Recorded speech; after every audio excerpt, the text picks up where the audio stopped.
morning, America. If you are a first-time ISOJer, you may find a little strange this way to open a conference, but this is my Hollywood-inspired, thanks Robin Williams, salutation that I have been using to open my classes at the Moody College of Communication for almost 2 decades. But with ISOJ, I had to upgrade my salutation, and now it's good morning, the world.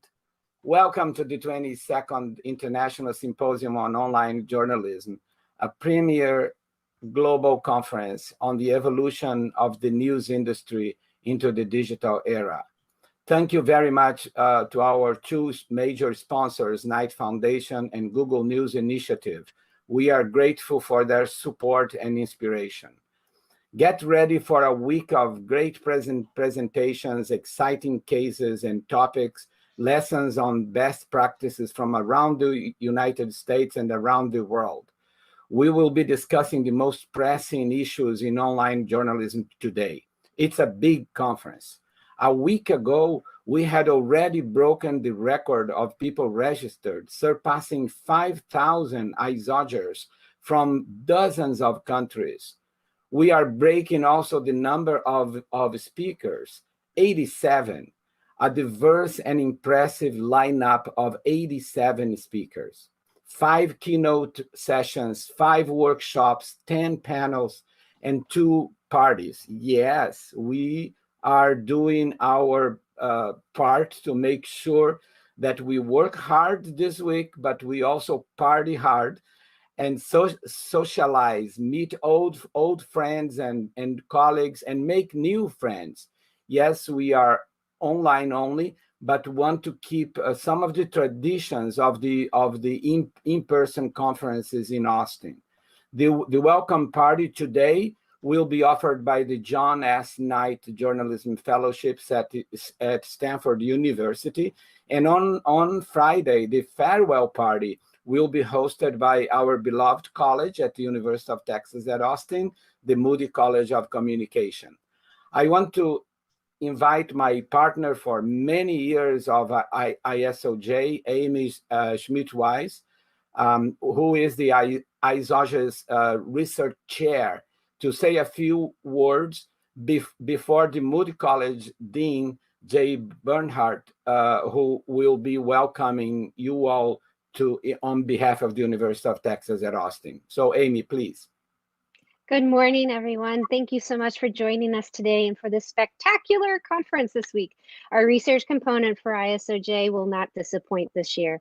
This year, we have a stellar group of 6 scholars who are eager to share their work with you. Our first research panel will be on Tuesday, exploring the evolution in online journalism today, from the impact of algorithms on the journalism practice to key factors in misinformation and zombie news content.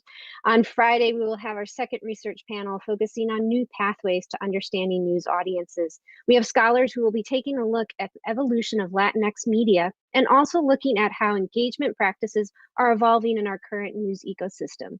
We hope you'll join us for this great research panels that we have this week.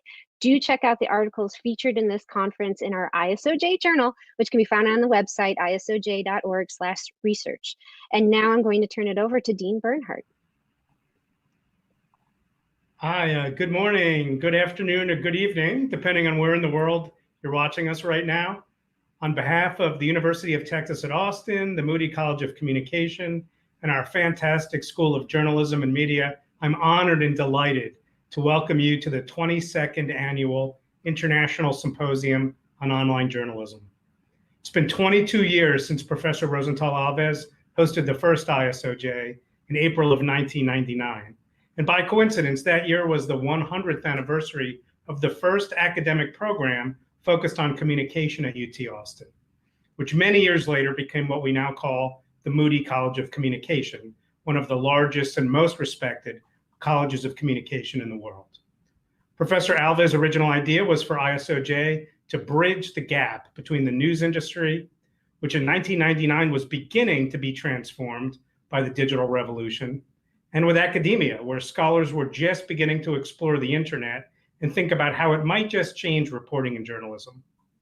Since 1999, ISOJ has been that essential bridge linking together its mix of groundbreaking journalists, media executives, teachers, and scholars from all over the world. And like it was for Rosental and ISOJ, the practice of building bridges is very important to us here at Moody College. A beautiful pedestrian bridge uniting our complex of buildings became a landmark on the UT Austin campus back in 2016. And since then, Moody Bridge has been an important symbol for our college, linking together our 5 schools and departments, 7 majors, 14 graduate programs, 11 centers and institutes, and our many news and media outlets and platforms. And as we all know, our world today faces a number of monumental challenges. Problems, politics, and platforms pull us further apart, in countless ways. We are being pulled apart. And our best hope for solving these challenges is by building bridges that are grounded in the scholarship, the science, and the practice of communication and journalism. For more than 2 decades, ISOJ and the Knight Center for Journalism in the Americas has been building bridges on a global scale. And I'm pleased that you have joined us again this year to continue that important journey. I hope you enjoy this year's innovative program and that your work and your ideas add to our collective bridge toward facts, science, truth, and justice. And don't forget to join us for the virtual farewell party at the end of ISOJ on Friday, hosted by Moody College. Thank you all so much. Have a great conference. Thank you very, very much, Dean Bernhardt. This is a great moment for us because, it's a lot of preparation and excitement. So like I used to say when the conference is here on campus, let's rock and roll. So I'm calling my colleague, Mallory Tenori, who has been a force behind all the organization of this event, who will host from now on and call the first keynote session. Thank you very much. Great. Thank you so much, Rosental, and welcome everyone. Thank you for bearing with us as we troubleshooted some technical issues. We apologize for the delay. So hopefully all technical issues are now out of the way for the rest of the week. Now, without further ado, I want to introduce our first session of ISOJ 2021, a keynote conversation with A.G. Sulzberger, chairman and publisher of the New York Times. The conversation will be moderated by Alberto Ibargüen, president and CEO of the John S. and James L. Knight Foundation. We are so honored that you're both here with us today to kick off ISOJ. And now I'd like to turn the conversation over to Alberto, who will introduce AG. Thank you very much, Mallory. Thank you for inviting us, and thank you, Rosental, and congratulations on your 22nd annual symposium. It's really quite a remarkable achievement these days of a flash in the pan. You are not, and we're grateful for it. AG, thank you for joining us. I had about a 10-minute introduction lauding you and telling all the wonderful things. We just don't have time. Let's skip straight to the tough questions then. Anybody who wants to know about them, go read the New York Times, they'll tell you. You are the leader of one of, if not the most consequential news organization in the world. I want to make sure that that we do justice to the range of things that we had thought to talk about: trust in media, diversity and inclusion, both as it relates to trust and as it reflects society, business sustainability that allows independence in news organizations, and the prospects for national versus local news in the United States, and the protection of journalism, protection of journalists. Violence and harassment of journalists in this country is escalating, and of course is going unabated in much of the rest of the world. Let's start with the business.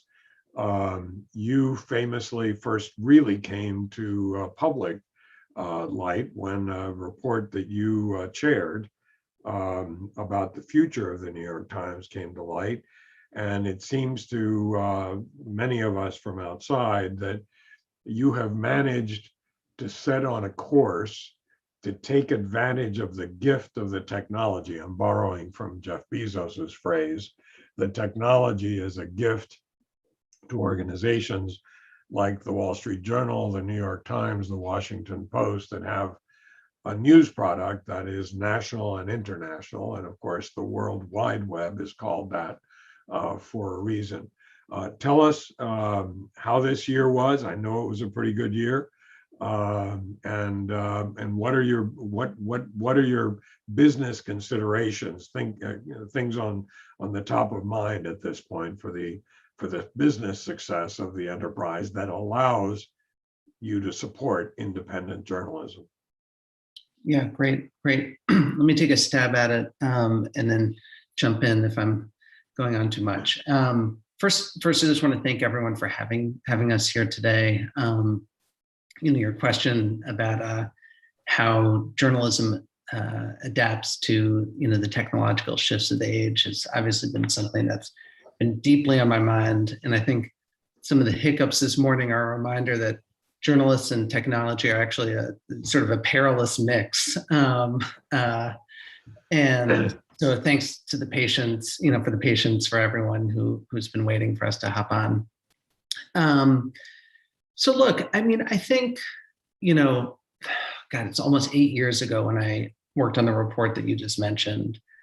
And I think one of the things that I've had to process, both in that period of time, but also since then, is just that change is emerging as a constant that news organizations are going to have to learn to live with. And that's, technological change and how we can report and tell and distribute our journalism, audience behavior changes that are really significant and can't be ignored, and then business model changes. And, I think, as you said, as a business, it was a good year this year, in part because it was a really consequential news year, and people needed sources of information they could trust. I think if there's one shift in the broader landscape that I have really been encouraged to see over the last couple of years, it's as the sort of the broader internet and social media continues to get, more overrun with, lies and conspiracy theory and scorched earth political rhetoric and hot takes.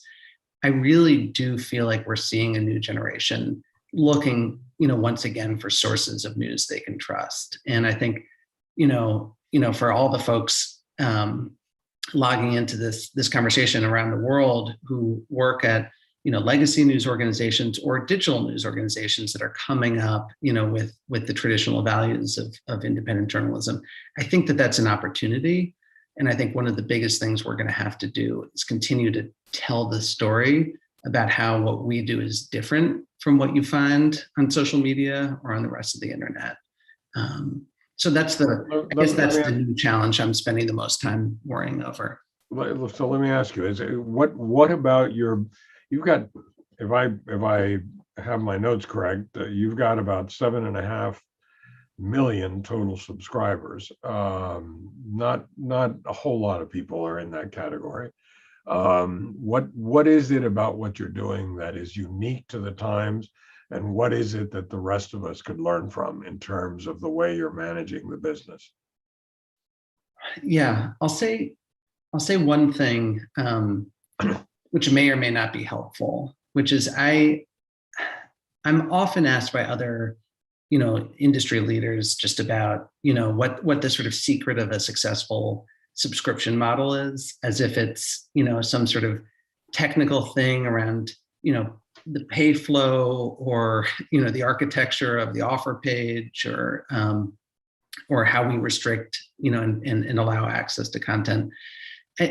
The key to a successful subscription business, or actually any reader-funded journalistic operation, is good journalism, and I just really, really believe that. And we had a really long, hard stretch where we gutted much of the company in order to protect that core investment in in journalism, believing with every fiber of our being that that would be the path out of it ultimately, even if we couldn't quite see, at that moment exactly what that path would look like.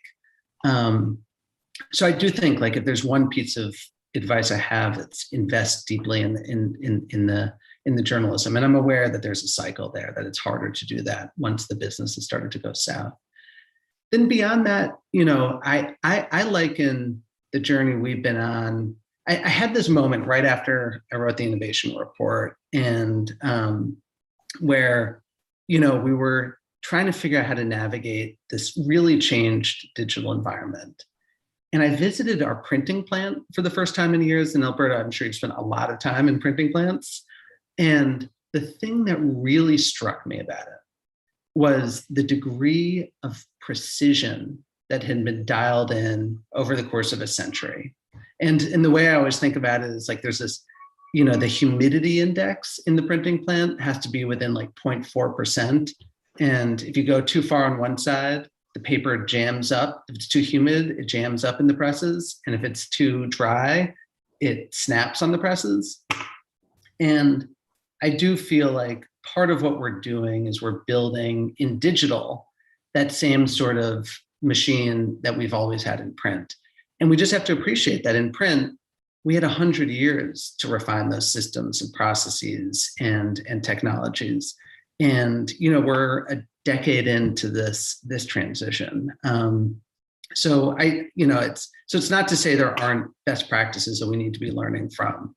But I do think all of that is downstream of the quality of the work itself. It always struck me whenever I'd look into pre-press or go into a press room or ride a truck with delivery, that there was not just there was that precision in so much of the manufacturing of the operation, but there was so much that was about collaboration, that was about marrying the operations with the business, with the journalism. And I find the online operations that are looking most successful, and I'm thinking about things like Texas Tribune, where they or Voice of San Diego, just to name two examples that will now upset 35 others that are doing the same thing. But they are also taking a hard look at putting out the best journalism, doing serious business to support that journalism so it can be independent, and then also paying attention to the smart application of technology so that they are able to keep up with the audience. What's your audience telling you about how they want their news delivered? Yeah. Can I say I'm going to say one more thing that you said, because you invoked the 7.5 million subscribers. Mm-hmm. I think we need to tell ourselves as an industry that those numbers that once seemed astronomically large, are totally reasonable. I mean, I am constantly struck by how many Americans subscribed to newspapers at the peak of print, which I think was the peak of print was in the 70s or 80s. I think it was something like 60 million Americans, and most subscribed to 2 newspapers in addition to a bunch of magazines. Yeah. So I do think that, there's something about the digital age. We're building this market back up. And I think all of us should collectively believe that there's, that there is and will continue to be demand and hopefully increasing demand for great journalism. I mean, the times we live in are just so consequential, and the role that organizations like ours can play is significant. So to me, that's an optimistic thought. And we've, as an industry, we've spent so much time on the defensive. I think it's important to remind ourselves of that. So sorry, your question just then was? Well, I was asking that the intelligent application of technology, which to me means figuring out how to get your newspaper to the customer, however the customer wants it. What are your customers telling you they want? How do they want it? Well, I'll say 2 things. I mean, one, it's great products great like product thinking really starts with the customer and then, optimizes from there. And I actually think that great journalism often inverts that. I do think that you need some vision in journalism of not just what do people, what are the indicators that people want to know, but what do we think that people don't know they want to know? So I do think there is like a room for editorial judgment at the front end of the process. Now that said, the increasing digital audience fluency that we're seeing in a lot of news organizations that really started in digital news organizations is really helpful. I have this story where I remember Nick Kristof, the columnist, saying to me that the wrong way to read the data about who's his articles, his columns, was to say that it was signaling, and this was in like 2016, 2017, that people wanted him to write more about Trump. And he said, look, that's the easy way to read the data. The more interesting way to read the data is to say, I know I had a great story and it didn't break through. What can I do next time to help that great, important story on a different topic break through? And he told me that, and 6 months later, he wrote this astonishing piece, multimedia piece. It was like the best sort of like detective story I had seen in multimedia journalism about a guy who it seems like there's quite a bit of evidence to suggest that he was wrongfully convicted of murder in California. And it was just this beautiful, compelling multimedia piece. And I sent him a note, or I think I called him to congratulate him on it and to say how moved I was by it. And he said to me, I bet you didn't notice that I wrote the exact same piece 12 months ago. And I said, I did not notice. I have no memory of that piece. And he said, yeah, no one read it. And I thought it was such an important story. And it really gnawed at me that no one read it. And so I, to the collaboration word you used, I sat down with a bunch of really talented people, to help think about how I could bring this story to life in a way that grips our readers as much as it gripped me. And I told it, and millions of people ended up reading that story, and it ended up having a huge impact in California on the case. So to me, I think that's like the fun, exciting stuff about this moment, which is we have so many more tools and so much more powerful tools to reach readers, but also to tell stories in the way that they want to be told. I'm struck occasionally just hearing voices on our podcasts that even the finest writers couldn't bring a story alive, the way that hearing the crack in someone's voice as they tell a personal story does. Well, it's fantastic. It's a fantastic lesson too, that somebody of the caliber of writer, reporter, columnist that Kristof has enough introspection, enough humility in his approach to the reader that when it didn't work one way, he looks internally, not saying they should have read it or the editor should have played it in a different way, but what can I do? I think that shows the mark of a really great craftsman. We have so many things to cover in so little time because of the delay in getting started, but I wanted to ask you in relation, I think you and I agree that trust in media is low. I think every poll that we've done with Gallup, with Pew, with almost anyone shows us that trust in media as an institution, often confused with evening television entertainment, not evening television news, but evening television opinion masquerading as news, is low. That trust is low. You've talked about the kind of quality product, the reliable news and information. Is that the way back to trust? Is it by doing the work, by doing great journalism that we get back to trust in media? Boy, you're the type of person I'd be going to for advice on this one. You've probably thought more deeply about it than I have, but I don't think it's that simple. I think we have to understand that trust hasn't just declined, and of course the decline in trust is across institutions, but media has been particularly hard hit, and media is particularly dependent on trust. So, it should be front of mind, but it hasn't just declined. It's actually polarized, it's split and fractured in a really worrying way. For most of the last century, the gap in trust in media between Democrats and Republicans was about 5 percentage points. Today, last time I saw the data, which was probably a year and a half ago, it was 80 percentage point gap. And that should be worrying in a different way. I'd love to say that just putting our heads down and doing what we're doing is enough.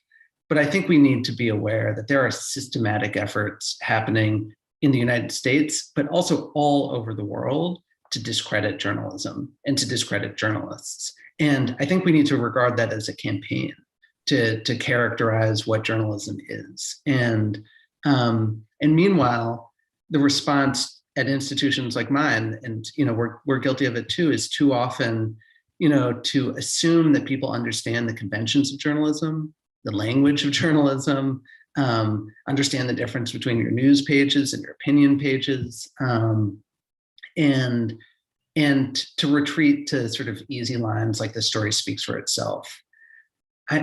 I think the societal signal we're getting is that the story doesn't always speak for itself.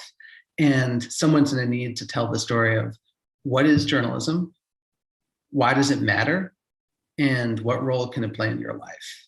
And I think as an industry, it is urgent for us to tell that story.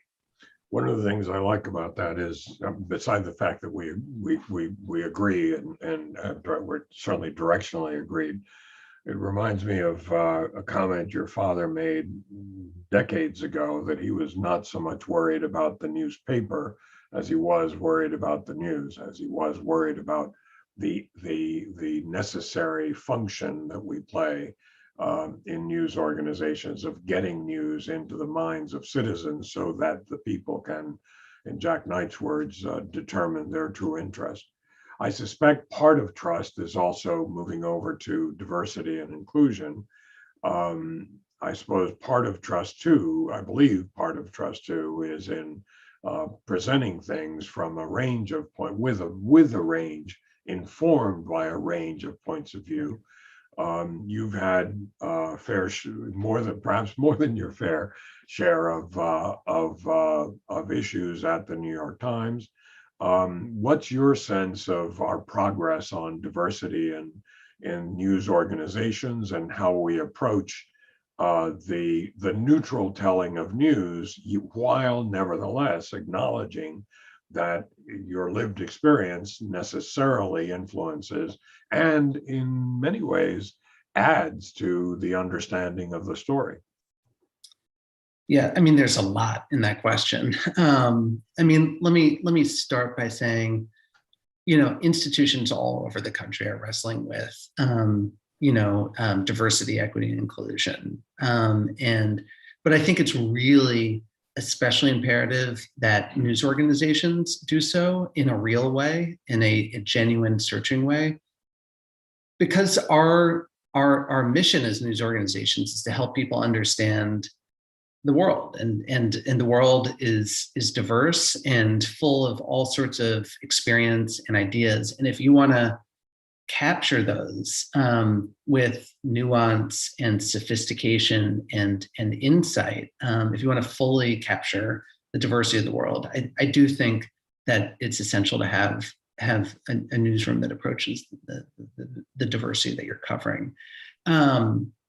And I think when you do that, we've spent a lot of time the last 5 years working on diversity and inclusion, and not saying we still have a long way to go. We just put out a big report about where we're falling short and the actions that we're planning to take.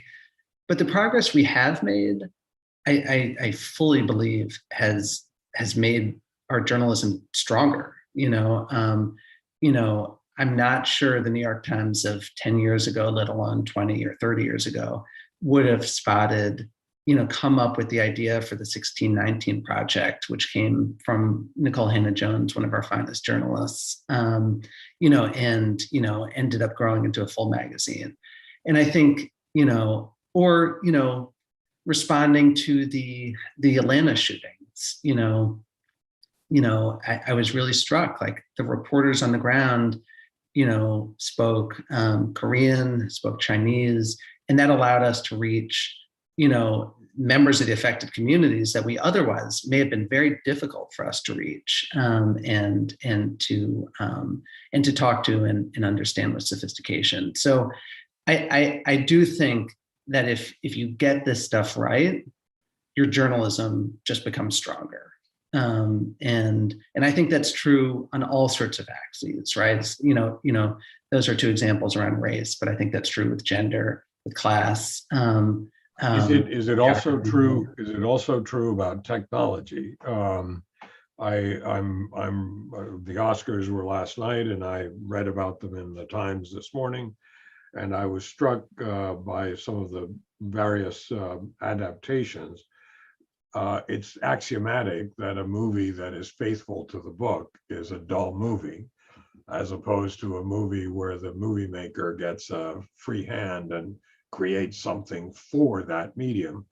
I think we in the newspaper business made a huge mistake in the 90s and early 2000s, thinking we were just going to put the newspaper on the web. Yes. At some point, this is a different medium, requiring a different kind of talent, skill, maybe a different kind of storytelling. Are you held back by the fact that you're still committed to print, and half the house is putting out a newspaper and half the house is putting out an incredibly important digital operation report? I mean, I'd push back on the premise a little bit, because I actually think the newspaper itself is an exciting forum that reaches, a group of people that would otherwise struggle to engage with journalism. So I think about it less as being held back by the newspaper than pushed forward by our ability to tell stories in all these different forms. Like, the Daily, our news podcast. I want to make sure that everybody knows what we're talking. This is a newspaper for all of you digital people. I'm sorry. Go ahead. It's still a great. I was watching you look around as I was wondering. So it's still a great way. If you care about serendipity and or you want to know all the news of the day, it really is a great way to read. But I think the exciting thing about the last few years has been, for the first time, I really feel like we're telling each story the best way that we can tell it. And podcasting, to me, is like, really confirms, what you suggested, which is we're telling stories in a really different way. We found a way to do it that's authentic to the times and authentic. So we're telling serious stories. We're telling serious stories with real depth and sophistication, but we're telling them in a way that also feels really authentic to the medium, which is, a much more intimate medium, a much more searching medium. Yeah. And it's a medium that's really good, among other things, at expressing uncertainty, right? And in the old construct of the pyramid structure of a newspaper article, uncertainty is actually a tricky thing to really land. In a podcast, it's great.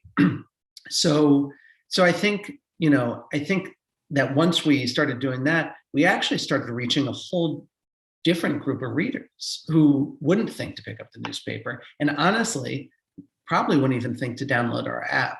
So I do think that as we find all these different ways, we just did a big documentary on Britney Spears, and we chose the documentary form to tell that story. It had a huge impact, and again, I think it was because the form was right for the story. My granddaughter was disappointed you didn't do the same on Taylor Swift, just so you have some reader feedback from an 11-year-old. Well, if she's a Taylor Swift fan, she shouldn't be disappointed because the documentary was really about the hard road that Britney's had. Let me ask you just about one other area that is very important to me, and I know it's very important to you, and that is the protection of journalists. Not very many of us get a chance to sit across from the person who calls in the White House, the person who calls the press the enemy of the people. I know you're concerned about this. It is happening in the United States with alarming frequency. It has been happening across the world. Organizations like CPJ, ICFJ, IAPA are busy all the time. Most recently, Roman Anin, the Russian investigative reporter who started iStories, Important Stories in Moscow, was arrested, detained a couple of times, his apartment, and it is continuing, and that's not even going to the murder of journalists, which is horrendous. What do we do? How do we effectively claim the protection of government, not the enmity of government, the protection of government, so that we are able to do our constitutional duty in the United States, and or so that we are able to tell the truth in so many other places that may not have First Amendment kind of legal protections as we do. What's your take on this? You have journalists everywhere, and so this is an issue for you at home and abroad. Yeah, so I mean, we do have journalists everywhere, and it is something that we encounter. We just had all our journalists expelled from China. We've had to begin the process of relocating our journalists from Hong Kong. We've got folks in war zones, and we've got folks who, I've one reporter in Asia who was singled out at a political rally by an autocratic leader who literally pointed to her in the crowd and said in English, "This is the fake news." And I think may have said the phrase "enemy of the people." So yes, we do deal with it, but I have to say we don't deal with it anywhere near the level that the courageous journalists in those countries deal with it. And I was incredibly moved to see just on the chat, where everyone's calling in and dialing into this today, because I have so much admiration for the journalists, of these nations who are doing the hard work of challenging countries that have a more limited tradition of free press and free expression, but are still doing the brave work of ferreting out the truth and bringing to light truths that make powerful people uncomfortable. That work is much more dangerous there. And quite frankly, I think our country, the United States, owes all those brave journalists its support. This one of this country's greatest exports was the notion of a truly free press and, the centrality of free expression and free speech.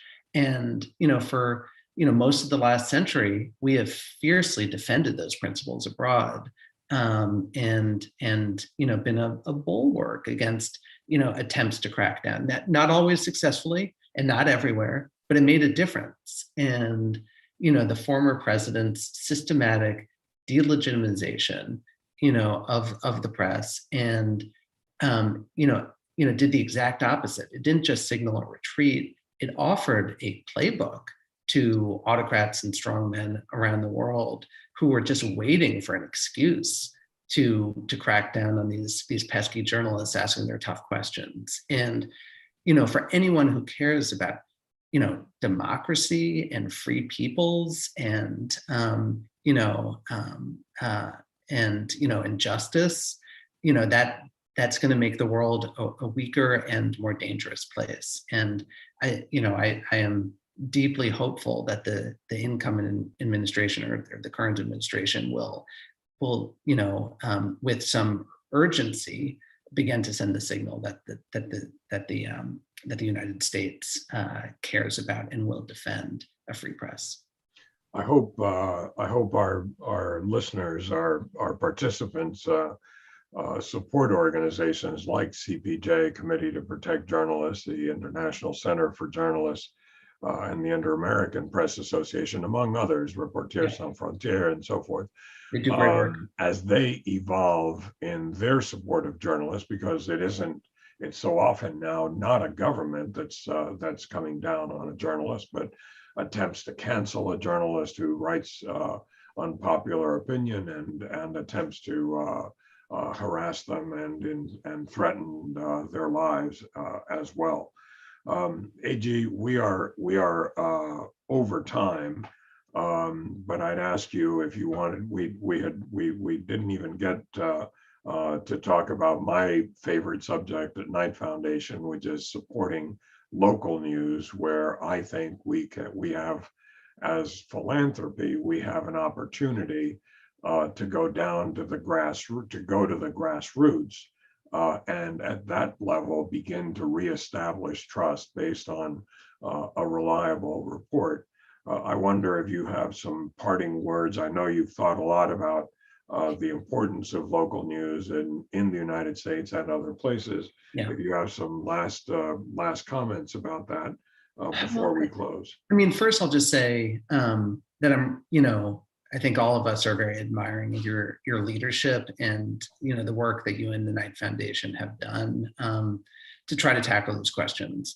I think I think a lot of the themes we've just talked about are connected, right? So the decline of trust, the rise of anti-press rhetoric and even anti-press crackdowns, and the collapse of local news, and of course the business model question.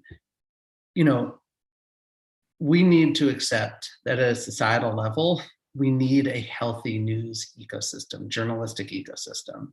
And that journalistic ecosystem needs to be grounded on original reporting. And the vast majority of original reporting in this country and in every other country happens at the local level. And, I don't know what the answer is. You've spent more time searching on it, and I suspect you don't know what the answer is yet. But I do know that we need to be moving with urgency and resolve at, not just within our industry, but within our society, to say this is as pressing an issue as we are confronting today. Making sure that our fellow citizens continue to have access to, independent, reported journalism about their communities, and provides them the information they need for a strong and healthy democracy. So all I would say is, keep up the great work, and let's continue to build on the exciting success stories that you guys have been a part of, that we've been a part of. And let's do as much as an industry to share those lessons and to push them around the country and around the world. Well, thank you very, very much. We are, as I said, well past time, so we need to stop here. But AG, it's been, as usual, excellent conversation, even inspiring, and I thank you for that on behalf of all the listeners. I can see in the chat there's material for at least another 2 hours worth of comment and conversation. I will volunteer to try to put something together. If people want some comments specifically answered, you can write to me at ibarguen, IBARGUEN @kf.org. And I would be happy, if you will be patient with me and waiting for a response. I will be happy to try to share some of those with AG and get you back at least a response. So thank you all very, very much for participating. AG, you've been terrific. Thank you, Alberto. Great to see you. And thank you, Rosental. Thank you so much. I almost died here with with all the technical problems, but I am happy that it works. AG, thank you. Thank you. Pleasure. So I apologize on behalf of everybody here for for the late beginning and for the technical problems. I think, we are just starting ISOJ. We had a bumpy start, but we have almost 7,000 people from around the world who registered for ISOJ. We have lots of sessions coming up, and I am sure that we're gonna go straight, and the internet gods will be helping us. So in just a few minutes, we're gonna have the workshop with lessons from the Global South. So stay tuned, come back, and I promise it will work better, okay? Thank you very much. Bye-bye.